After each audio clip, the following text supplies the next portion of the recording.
When broken becomes beautiful, the power of choosing yourself. Have you ever felt like you were drowning in plain sight? Like you were screaming underwater and everyone around you was just swimming? That feeling of invisibility in your own pain is one of the most isolating experiences a human being can endure.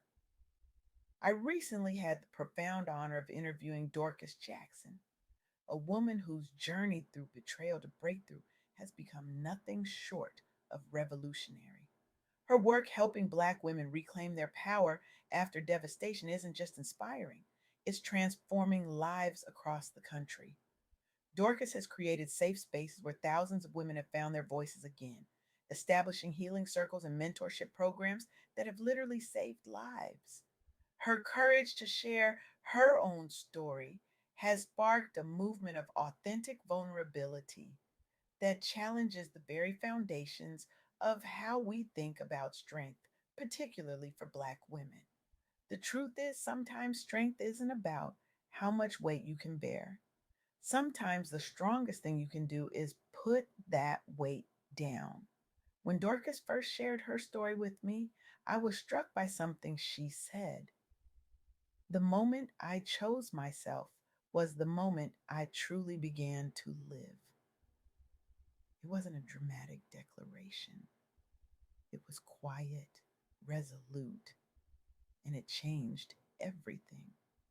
Her words reminded me of Yolanda Davis, whose story parallels Dorcas's in remarkable ways. Yolanda found herself trapped in a marriage where infidelity wasn't just an incident, it became the backdrop of her life. Each betrayal chipped away at her sense of self until she barely recognized the woman in the mirror. I remember standing in my bathroom, Yolanda once shared, staring at myself and wondering, who is this person? I had become so small trying to make someone else feel big. For years, Yolanda endured not just emotional wounds, but health risks from her partner's choices.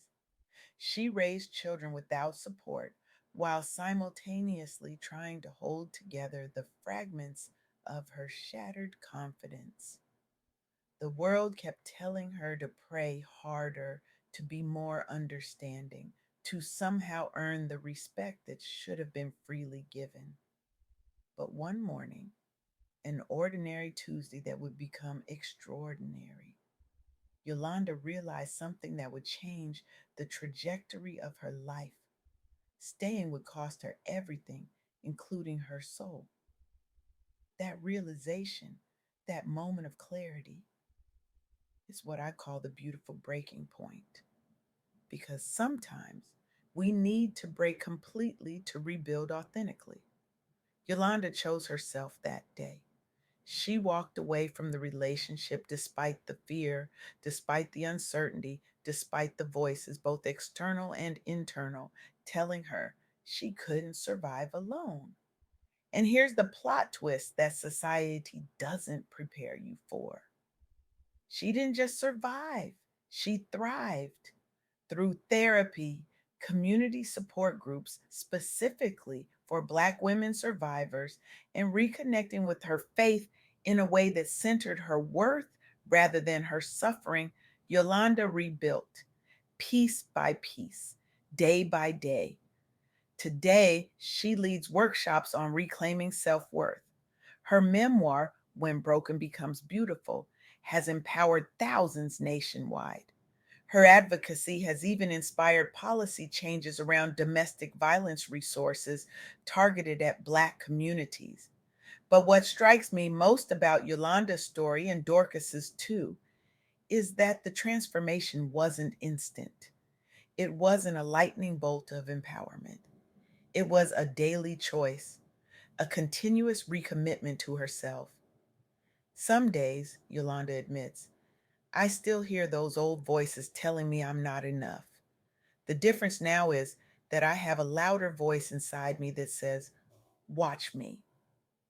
This journey of reclamation isn't unique to Yolanda. Consider Sabrina, who grew up navigating both community hardship. what she straightforwardly calls the hood, and the personal devastation of unfaithful partners. Sabrina carried the double burden of internalized unworthiness tied to childhood adversity and the deep scars of romantic betrayal. As a single mother, she faced not just the practical challenges of building a new life, but also the societal stigma that somehow deemed Black mothers undeserving of gentleness, of rest, of what she now calls softness. Her turning point came when she realized these patterns weren't just affecting her, they were threatening to repeat across generations. She wanted better for her children, yes, but she finally understood she deserved better too. Sabrina began with simple affirmations. I will attract the partner I deserve. My worth is not determined by someone else's inability to see it. I am worthy of gentleness. At first, she didn't believe these words. She said them anyway. She prioritized healing before new relationships. She created space for her pain rather than running from it. And then something magical happened. She started sharing her journey through podcasting, initially as personal catharsis, but it quickly became a community building tool. Today, the Hood Soft Life podcast helps other Black women leave behind pain narratives in favor of gentleness toward themselves. The soft life isn't about luxury, Sabrina often says. It's about refusing to let hardship harden you. This philosophy resonates deeply with what Dorcas Jackson shared in our interview. This radical notion that softness isn't weakness, but rather a revolutionary act of self preservation in a world that expects Black women to be perpetually strong, perpetually sacrificing, perpetually everything to everyone except themselves.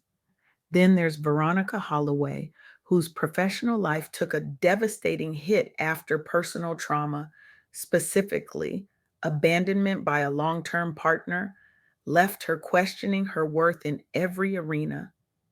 Veronica faced not just the emotional aftermath of betrayal, but also career stagnation fueled by plummeting confidence. She navigated workplace biases that penalize her vulnerability because somehow in corporate America, a Black woman's tears are still often viewed as weakness rather than humanity. I remember sitting in my car before a major presentation, Veronica once shared, trying to pull myself together, wondering how I could possibly lead others when I felt so broken inside. The answer, she discovered, wasn't in hiding her brokenness, but in reframing it. Through therapy, focused specifically on turning failure into fuel and mentorship programs connecting survivors with successful role models. Veronica didn't just recover, she revolutionized her approach to leadership. Today, she holds executive positions and has created networks fostering empowerment through shared vulnerability.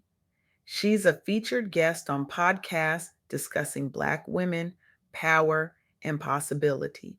She keynotes at national conferences promoting mental wellness among high achieving Black women.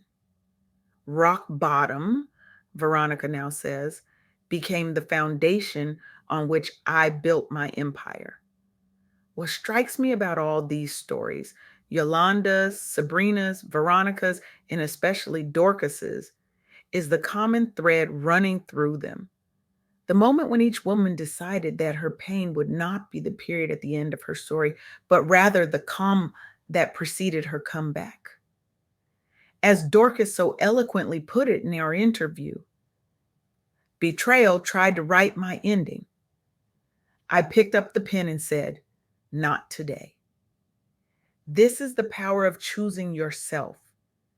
This is the alchemy that transforms betrayal into breakthrough, wounds into wisdom, breaking into becoming.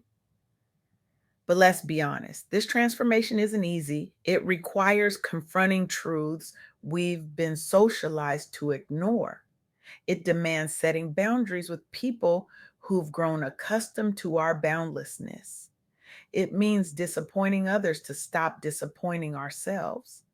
It means sitting with discomfort rather than running toward the familiar pain of toxic relationships. It means believing we deserve better before evidence of better appears. And perhaps most challengingly, for Black women specifically, it means rejecting the strong Black woman narrative that has simultaneously been our armor and our prison. As Dorcas shared, the day I admitted I wasn't okay was the day healing became possible. There's something profoundly liberating about that admission, about laying down the cape, about saying, I cannot carry this anymore. Not as defeat, but as the first step toward authentic victory. So I stand before you today with an urgent question. What would your life look like if you chose yourself? Not tomorrow, not when everything is perfect, but today, right now, in this moment. Imagine the ripple effects of your self reclamation. Imagine the permission your courage would give to others still drowning in silence. Imagine the legacy of liberation you could create simply by declaring, I am worthy of more than this.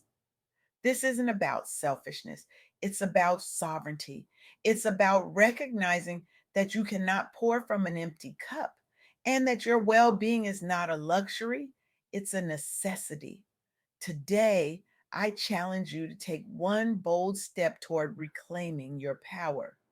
Set one boundary, speak one truth, invest in one joy, and watch how that single act of self choosing begins to transform not just your life, but the lives of everyone around you. Because when you finally truly choose yourself, you don't just change your story, you change the narrative for generations to come.